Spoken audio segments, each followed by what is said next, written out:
Hello friends, ഇന്നത്തെ നമ്മുടെ recipe carrot പായസമാണ്.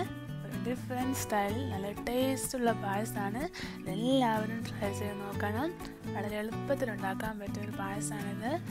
ഇതെങ്ങനെ ഉണ്ടാക്കാൻ നമുക്ക് കാണാം. അപ്പോൾ ഇത്രയും ഇൻഗ്രീഡിയൻസ് ആണ് നമുക്ക് ആവശ്യമായിട്ടുള്ളത്. ആദ്യമായിട്ട് നമുക്ക് വേണ്ടത് ക്യാരറ്റാണ്. ഇവിടെ 4 വലിയ ക്യാരറ്റ് അതുപോലെ കട്ട് ചെയ്തെടുത്തിട്ടുണ്ട്. പിന്നെ നമുക്ക് ആവശ്യമായിട്ടുള്ളതാണ് ശർക്കര. ഇവിടെ 500 ഗ്രാം ശർക്കര എടുത്തിട്ടുണ്ട്. 200 ഗ്രാം കടലപ്പരിപ്പ്. പിന്നെ നമുക്ക് ആവശ്യമായിട്ടുള്ളതാണ് തേങ്ങാപ്പാൽ. ഇവിടെ ഒരു വലിയ തേങ്ങയുടെ 1-ാം പാലും 2-ാം പാലും എടുത്തിട്ടുണ്ട്. പിന്നെ നമുക്ക് ആവശ്യമായിട്ടുള്ളതാണ് തേങ്ങാക്കൊത്ത്. തേങ്ങാക്കൊത്ത് ഓരോരുത്തരുടെ ഇഷ്ടത്തിനനുസരിച്ച് എടുത്താൽ മതി. ഇവിടെ 1/4 കപ്പ് തേങ്ങാക്കൊത്താണ് എടുത്തിട്ടുള്ളത്. പിന്നെ നമുക്ക് വേണ്ടതാണ് ഏലക്കായ. പിന്നെ ഇവിടെ ഞങ്ങൾ മിൽക്ക് മെയ്ഡും സേമിയ യൂസ് ചെയ്യുന്നുണ്ട്, പക്ഷെ അത് ഓപ്ഷനിലാണ്. അത് നമുക്ക് ചെയ്യേണ്ടത് ക്യാരറ്റ് ഒന്ന് വേവിച്ചെടുക്കണം. അതിന് വേണ്ടി ക്യാരറ്റ് നമുക്ക് കുക്കറിലേക്ക് ഒഴിച്ചിട്ട് അതിലേക്ക് കുറച്ച് വെള്ളം കൂടി ഇട്ടിട്ട് 2 വിസിൽ അടിച്ചതിന് ശേഷം ഓഫ് ചെയ്ത് വെക്കണം. ഇതേപോലെ തന്നെ നമുക്ക് പരിപ്പും വേവിച്ചെടുക്കണം. നമ്മൾ പരിപ്പ് കുറച്ച് ഉപ്പും കൂടി ചേർത്ത് കൊടുക്കുന്നുണ്ട്. ഇനി നമുക്ക് ചെയ്യേണ്ടത് നമ്മൾ വേവിച്ചെടുത്ത ക്യാരറ്റ് മിക്സിയുടെ ജാറിലിട്ടിട്ട് ഒന്ന് ഗ്രൈൻഡ് ചെയ്തെടുക്കണം.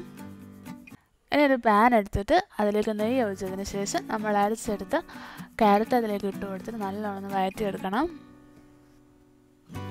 അങ്ങനെ നല്ലോണം വഴറ്റിയെടുത്തിട്ടുണ്ട്.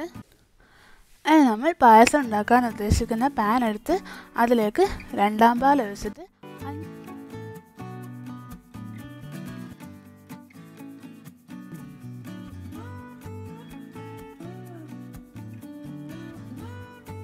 അങ്ങനെ തിളച്ച് കഴിഞ്ഞാൽ നമുക്കതിലേക്ക് നമ്മൾ വഴറ്റിയെടുത്ത ക്യാരറ്റ് ഇട്ട് കൊടുക്കാം.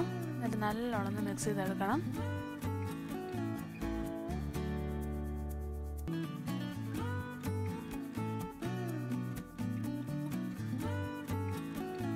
നമുക്കതിലേക്ക് ഏലക്ക പൊടിച്ചത് ഇട്ട് കൊടുക്കാം. എന്നിട്ട് നല്ലോണം മിക്സ് ചെയ്തെടുക്കണം.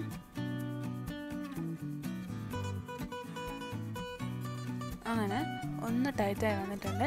ഇനി നമുക്കതിലേക്ക് ശർക്കരയും കൂടെ ഇട്ട് കൊടുത്തിട്ട് നല്ലോണം മിക്സ് ചെയ്തെടുക്കണം. ശർക്കര ഇവിടെ പൊട്ടിച്ചിട്ടാണ് ഇട്ട് കൊടുക്കുന്നത്. നമ്മൾ ഈ പായസത്തിൽ കടലപ്പരിപ്പ് യൂസ് ചെയ്തത് കൊണ്ട് തന്നെ ഈ ഒരു പായസത്തിന് ഒരു ഡിഫറെൻറ്റ് ടേസ്റ്റാണ്. അങ്ങനെ നമ്മുടെ ശർക്കരയൊക്കെ നല്ലോണം അലിഞ്ഞ് വന്നിട്ടുണ്ട്. ഇനി നമുക്കതിലേക്ക് വേവിച്ച് വെച്ച പരിപ്പിട്ട് കൊടുക്കാം.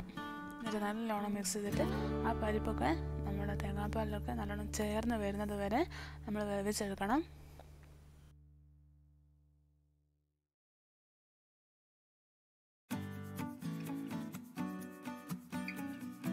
അങ്ങനെ പരിപ്പൊക്കെ നല്ലോണം പാകമായി വന്നിട്ടുണ്ട്. ഇനി നമുക്കതിലേക്ക് നമ്മൾ ഓപ്ഷൻ എന്ന് പറഞ്ഞാൽ സേമിയ ഇട്ട് കൊടുത്തിട്ട് നല്ലോണം മിക്സ് ചെയ്തെടുക്കാം. സേമിയ ഉണ്ടെങ്കിൽ ഇട്ടുന്നതായിരിക്കും കുറച്ചുകൂടി ടേസ്റ്റ് ഉണ്ടാവും. ഇട്ടില്ലെങ്കിൽ കുഴപ്പമൊന്നുമില്ല. ഇനി നമുക്ക് ചേർത്ത് കൊടുക്കേണ്ടതാണ് 1-ാം പാൽ. 1-ാം പാലും കൂടെ ചേർത്ത് കൊടുത്തിട്ട് നല്ലോണം മിക്സ് ചെയ്തിട്ട് സേമിയയും പരിപ്പൊക്കെ നല്ലോണം പാകമായി വരുന്നത് വരെ നമുക്ക് മിക്സ് ചെയ്യാം.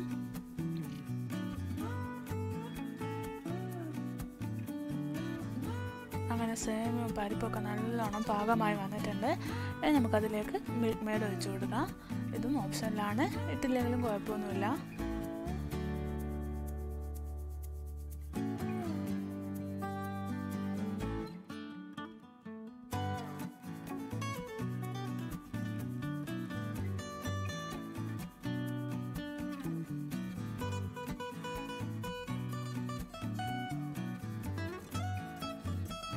നമ്മുടെ പായസമായിട്ട് നല്ലോണം ടൈറ്റായിട്ട് വന്നിട്ടുണ്ട്. ഇനി നമുക്കിത് ഫ്ലെയിം ഓഫ് ചെയ്യാം. അതിനൊരു പാൻ എടുത്ത് അതിലേക്ക് നെയ്യ് ഒഴിച്ചതിന് ശേഷം നമ്മൾ അതിലേക്ക് തേങ്ങാക്കൊത്ത് ഇട്ട് കൊടുക്കണം. പിന്നെ അണ്ടിപ്പരിപ്പ് കിസ്മിസും ഉണ്ടെങ്കിൽ അതും ഇട്ട് കൊടുക്കാം. ഇവിടെ അണ്ടിപ്പരിപ്പ് ഇട്ട് കൊടുക്കുന്നുണ്ട്. നല്ലോണം വറുത്തെടുക്കണം.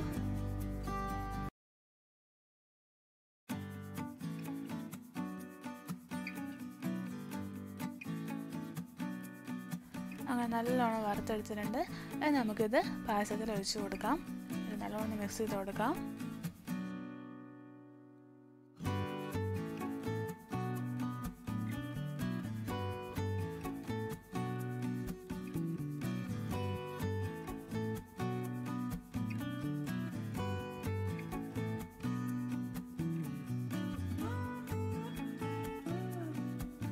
നമ്മുടെ വളരെ എളുപ്പത്തിൽ ഉണ്ടാക്കാൻ പറ്റുന്ന ഒരു ഡിഫറെൻറ്റ് ടേസ്റ്റുള്ള പായസം റെഡി ആയിട്ടുണ്ട്. എല്ലാവരും ട്രൈ ചെയ്ത് നോക്കണം. നല്ല ടേസ്റ്റാണ് കഴിക്കാൻ വേണ്ടിയിട്ട്. ഈ വീഡിയോ ഇഷ്ടമായെങ്കിൽ ലൈക്ക് ചെയ്യണം, ഷെയർ ചെയ്യണം, നിങ്ങളുടെ അഭിപ്രായങ്ങളൊക്കെ കമൻറ്റ് ബോക്സിൽ ഇടണം. പിന്നെ ഈ ചാനൽ ഇതുവരെ സബ്സ്ക്രൈബ് ചെയ്യാത്തവരുണ്ടെങ്കിൽ ഒന്ന് സബ്സ്ക്രൈബ് ചെയ്യണേ. പിന്നെ ആ ബെല്ലൈക്കൺ ഒന്ന് പ്രസ് ചെയ്യണേ. Thank you.